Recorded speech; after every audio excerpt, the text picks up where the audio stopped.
orang yang berdoa itu sejatinya adalah orang yang mengetuk pintu langit. Orang yang banyak mengetuk pintu langit adalah orang yang paling besar kemungkinan dibukakan pintu langit untuknya ketika dia sering berdoa kepada Rabb yang maha mengabulkan setiap permohonan hambanya. Saya ambilkan beberapa kisah nyata untuk menjadi sebuah motivasi bagi kita. Bahwasanya kekuatan kita terhadap segala macam ujian itu harus dilewati dengan banyaknya kita berdoa. Ada kisah-kisah nyata yang disampaikan di dalam kitab. Yang pertama, saya selalu kagum dengan kisahnya seorang sahabat yang bernama Asim bin Sabit. Mungkin ada di antara seluruh sahabat yang hadir pada kesempatan hari ini, itu pernah mendengar kisahnya Asim bin Sabit. Asim bin Sabit ini merupakan salah satu sahabat Nabi yang kepalanya itu dihargai mahal. Selamat datang di channel Langkah Iman Istiqomah. Jangan lupa like, komen, dan subscribe. Dan semoga kita semua mendapatkan ilmu yang bermanfaat. Amin. Seluruh saudara-saudara dan sahabat-sahabatku yang semoga Allah rahmati dan Allah berkahi. Kalau kita mendengar kata kekuatan, selalu kita membayangkan bahwasanya kekuatan itu identik dengan sesuatu yang sifatnya besi ataupun pedang. Kalau kita menyebut kekuatan, yang terfikir oleh kita peluru, rudal, mungkin pedang, mungkin adalah tombak. Dan itu yang selalu kita bayangkan ketika menyebut kata kekuatan. Padahal itu memang betul, itu adalah kekuatan, tapi sejatinya kekuatan bukan hanya yang selalu identik dengan besi dan tidak selalu identik dengan tombak ataupun pedang. Tapi sesungguhnya ada kekuatan yang tak berfisik, kekuatan yang sifatnya tak berwujud dan raga, tapi ia sesungguhnya mampu untuk menggerakkan kekuatan besar, yaitu adalah yang disebut dengan doa. Dan itulah yang kemudian kita harus mengerti, karena seorang mukmin itu mereka mengenal dua, yaitu adalah mereka mengenal yang namanya kekuatan fisik, tetapi mereka juga mengenal kekuatan non fisik. Kekuatan non fisik itu adalah kekuatan doa. Makanya sesungguhnya doa, maka sesungguhnya orang yang berdoa itu mendapatkan keridhaan dari Allah Subhanahu wa taala. Karena orang yang berdoa itu berarti dia telah mengimani bahwasanya Allah itu sempurna dan perkasa dalam segala sesuatu.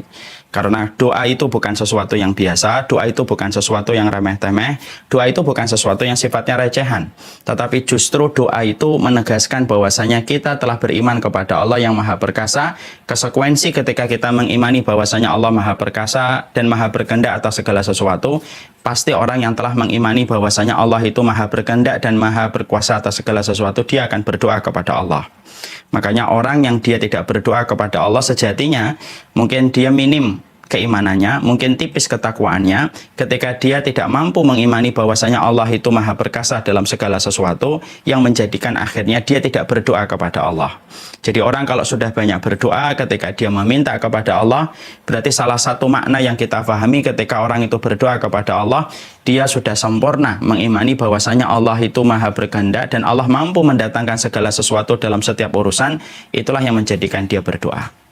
Makanya orang yang tidak pernah berdoa itu dimurkai oleh Allah.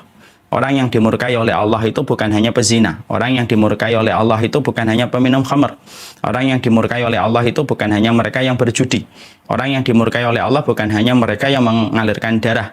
Tapi salah satu di antara orang yang dimurkai oleh Allah dalam kehidupan ini, yaitu adalah orang yang tidak pernah mengangkat tangannya untuk berdoa kepada Allah, maka Allah pun murka kepadanya. Karena bisa jadi ketika orang itu tidak pernah berdoa kepada Allah, berarti dia mengabaikan Allah, dia cuek kepada Allah, dia tidak perhatian kepada Allah bahwasanya Allah itu mampu mengabulkan apapun yang dia minta, tapi justru dia tidak pernah mengangkat tidak pernah mengangkat tangannya. Makanya ada sebuah riwayat yang disampaikan oleh Rasulullah SAW dalam satu riwayat yang disampaikan dari Abu Hurairah, Innallaha man lam yas'alillahi yaghdab alaihi. Sesungguhnya Allah itu murka kepada mereka yang tidak pernah mengangkat tangan untuk berdoa.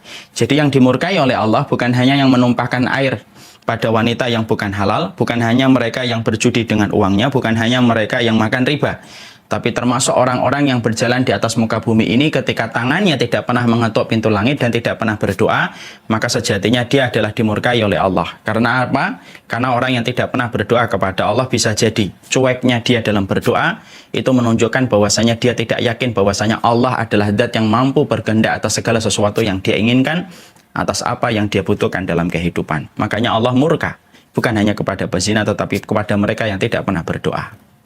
Rasulullah SAW mengetahui betul betapa dahsyatnya kekuatan doa. Makanya Rasulullah SAW yang terkenal dalam kehidupan keseharian beliau itu bukan hanya sholatnya, bukan hanya dalam kehidupan beliau ketika beliau melaksanakan puasanya, tapi salah satu hal yang selalu identik dengan Rasulullah SAW itu adalah berdoa.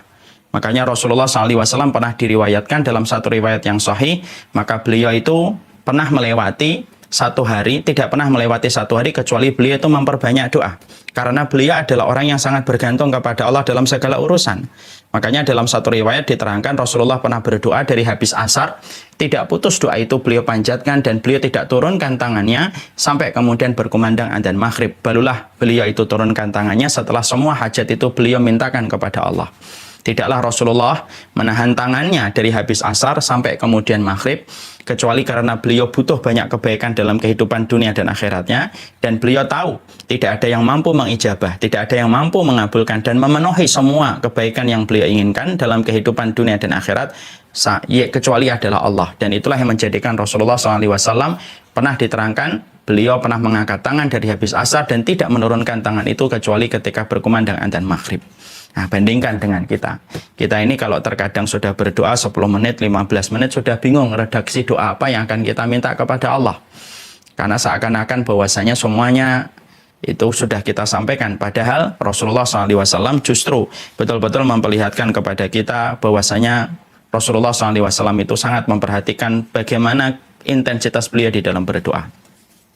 Makanya doa itu membedakan antara sifatnya Khalik dengan sifatnya makhluk itu adalah doa.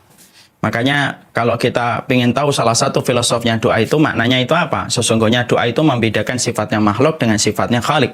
Kalau sifatnya makhluk, ketika kita semakin diminta, maka semakin sempit dadanya. Itulah makhluk.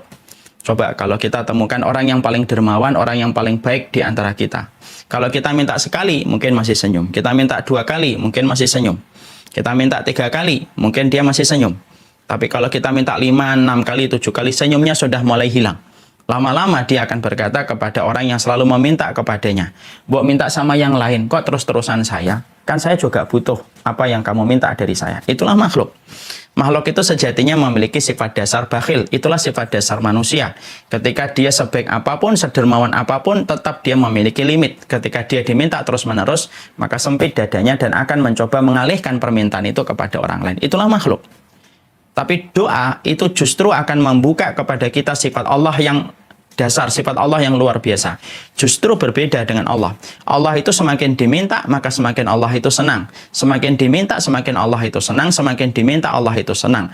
Makanya keridhaan Allah itu turun bersama dengan orang yang hanya sholat, bukan hanya orang yang sholat tahajud. Keridhaan Allah itu turun bukan hanya mereka yang senantiasa mengosongkan lambungnya di waktu siang. Keridhaan Allah itu turun bukan hanya kepada mereka yang menyampaikan kalimat Allah ketika dia berdakwah ataupun berjihad. Tapi ternyata keridhaan Allah itu pun turun. Salah satunya adalah bersama dengan orang-orang yang mereka senantiasa berdoa kepada Allah, meminta kepada Allah. Karena sesungguhnya identitas orang yang beriman kepada Allah, mereka tidak pernah bosan untuk meminta kepada Allah karena mereka mengimani Allah itu merupakan zat yang paling senang diminta, dan sesungguhnya permintaan hamba kepada Sang Khalik menunjukkan bahwasanya dia punya iman bahwasanya Allah mampu mengabulkan apa yang dia minta dan apa yang dia harap. Nah, inilah yang menjadikan akhirnya kita faham kekuatan dirimu bukan hanya pedang, kekuatan dirimu bukan hanya panah, tapi kekuatan diri kita itu terletak salah satunya kepada doa. Sering sekali kita memperhatikan kekuatan fisik kita, tetapi kita tidak memperhatikan kekuatan yang Allah berikan kepada orang mukmin. Silahul mukmin selain kekuatan besi, yaitu adalah kekuatan ketika dia berdoa kepada Allah Subhanahu wa taala. Makanya akhirnya kita mendapati sesungguhnya doa itu merubah yang mustahil menjadi mustajab. Sesungguhnya doa itu merubah yang jauh menjadi dekat. Sesungguhnya doa itu merubah yang tidak mungkin menjadi mungkin. Bahkan dalam satu hadis yang sahih, sesungguhnya doa pun merubah takdir.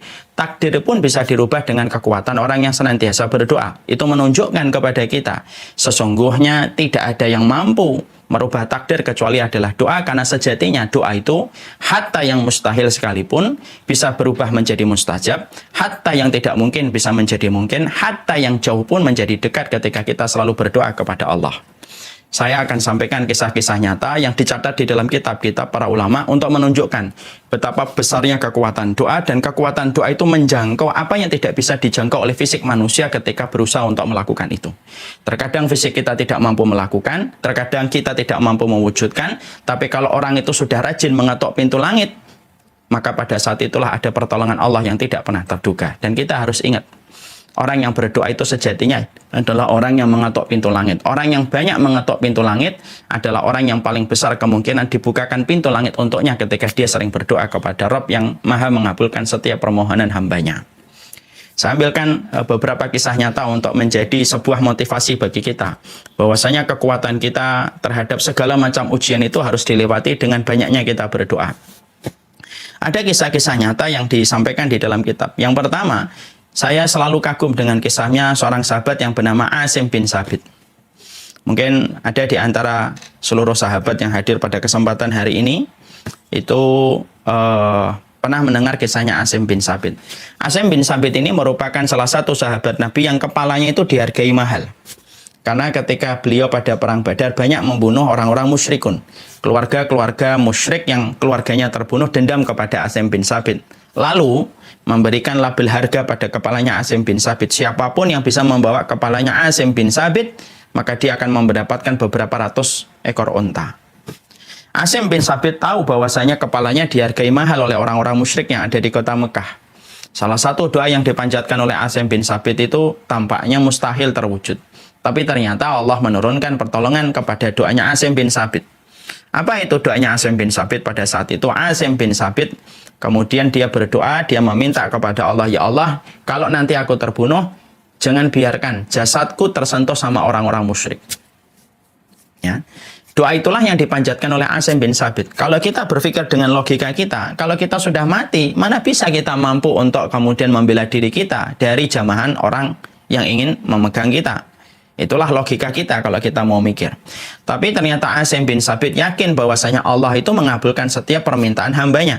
Dia berdoa kepada Allah supaya dia nanti kalau ditakdirkan meninggal dunia, maka sesungguhnya tidak ada orang musyrik yang mampu menjamah tubuhnya.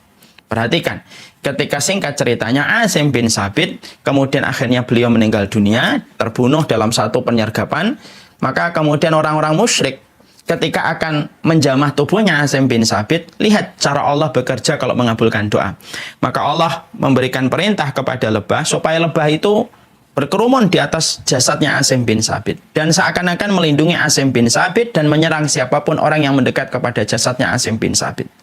Orang-orang musyrik yang asalnya pingin dan bernafsu untuk memenggal kepalanya Asim bin Sabit karena kepala itu dihargai dengan ratusan ekor onta. Setiap mereka mendekat, mereka diserang sama lebah. Setiap mereka mendekat, diserang sama lebah. Akhirnya mereka keletihan. Mereka kemudian berkata di antara mereka, ya sudah, biarkan tubuhnya Asim bin Sabit di situ dulu.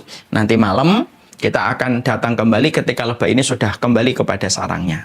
Orang musyrik tidak tahu lebah itu dikirim sama Allah. Dan apapun yang sudah dikirim oleh Allah tidak mampu dimentahkan dan dipatahkan oleh seorang makhluk. Betul, ketika akhirnya matahari tenggelam, malam pun datang, lebah itu balik ke sarangnya. Ketika orang-orang musyrik itu akhirnya pengen sekali untuk mendekat kembali kepada tubuhnya Asim bin Sabit setelah mendapati lebah itu kembali kepada sarangnya, perhatikan, Allah turunkan air hujan yang begitu deras, menghujani pada lembah dan tebing di mana Asim bin Sabit itu meninggal dunia. Saking lebatnya, banyak sekali mengalirkan air. Sampai air itu mampu untuk menghanyutkan tubuhnya Asim bin Sabit. Sampai kemudian orang musyrikun itu ketika mengejar jasadnya Asim bin Sabit tidak mampu. Dan Asim bin Sabit diletakkan oleh Allah pada satu tempat yang tidak pernah diketahui oleh orang musyrik. Ketika Allah mengabulkan permintaan Asim bin Sabit, dia ingin ketika meninggal dunia itu tidak tersentuh jasadnya oleh tangan-tangan orang-orang musyrik. Dan Allah mengabulkan. Disitulah kita paham. Doa itu ketika sudah bekerja, ketika sudah membuka pintu langit, ketika sudah bekerja, maka Allah itu mampu untuk merubah yang tampaknya mustahil dalam kehidupan logika manusia menjadi mustajab. Kalau kita pikir, kenapa lebah itu bisa turun melindungi jasadnya Asim bin Sabit? Karena Allah yang bekerja untuk mengabulkan permintaan hambanya yang yakin kepadanya. Kenapa kemudian hujan itu begitu deras? Airnya, debitnya bisa menghanyutkan jasadnya Asim bin Sabit dan menyembunyikan tubuhnya Asim bin Sabit pada satu tempat yang tidak diketahui oleh orang musyrikun. Kalau Allah sudah bekerja, maka seluruh makhluk tidak akan mampu mematahkan apa yang sudah dilakukan oleh Allah ketika Allah sudah berkehendak, dan salah satu kehendaknya Allah mengabulkan permintaan orang yang beriman. Disitulah kita akhirnya paham. Merubah keadaan yang sulit, walaupun tampaknya mustahil, itu terkadang dengan cara yang sederhana. Rajinlah mengetuk pintu langit, disitulah pintu langit kemudian nanti akan terbuka. Kita juga mendapatkan pula dari kisahnya Umar bin Khattab. Umar bin Khattab radhiyallahu anhu itu kemudian juga pernah meminta tentang satu permintaan, di mana permintaan Umar bin Khattab radhiyallahu anhu itu tampaknya mustahil. Umar bin Khattab itu pernah meminta kepada Allah dengan sebuah doa, Allahumma rzuqni syahadatan fi sabilika wa wafatan bi biladi nabika. Ya Allah, berikanlah aku rezeki mati syahid, tetapi mati syahidnya di kota nabimu. Ketika Umar bin Khattab mengucapkan itu, Umar bin Khattab sedang menjadi khalifah. Tempat yang paling aman pada saat itu adalah kota Madinah.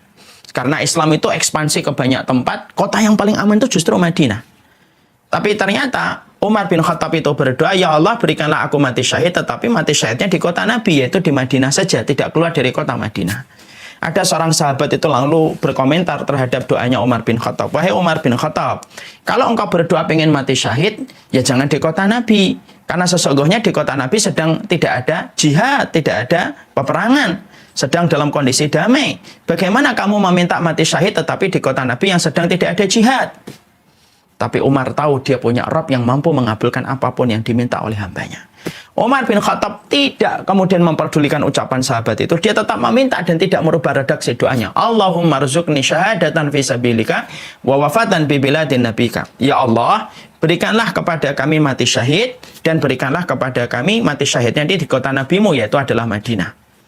Dan ternyata Allah yang bekerja ketika mengabulkan doa tersebut. Allah yang bekerja, Allah yang mengabulkan sesuatu yang tidak mampu dideteksi oleh logika. Apa yang Allah kerjakan? Allah wafatkan Umar bin Khattab persis sebagaimana doa yang beliau panjatkan. Beliau akhirnya mati terbunuh, dan terbunuhnya itu mati syahid ketika beliau dibunuh salah satu musuh Islam, yaitu adalah Abu Lu'lu'ah al-Majusi.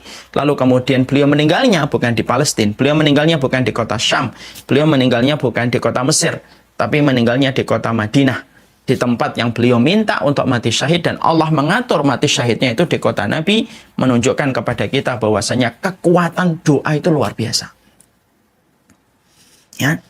Nah, jadi kalau ada orang yang masih emang cuma doa cukup loh. Ikhtiar itu tetap dilakukan.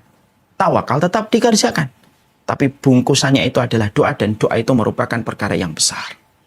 Makanya kemudian kita juga mendapati sebuah kisah nyata kembali tentang kekuatan doa supaya kita tetap yakin untuk selalu berdoa kepada Allah. Kisah 4 sahabat kecil yang mereka berkumpul di Hijr Ismail.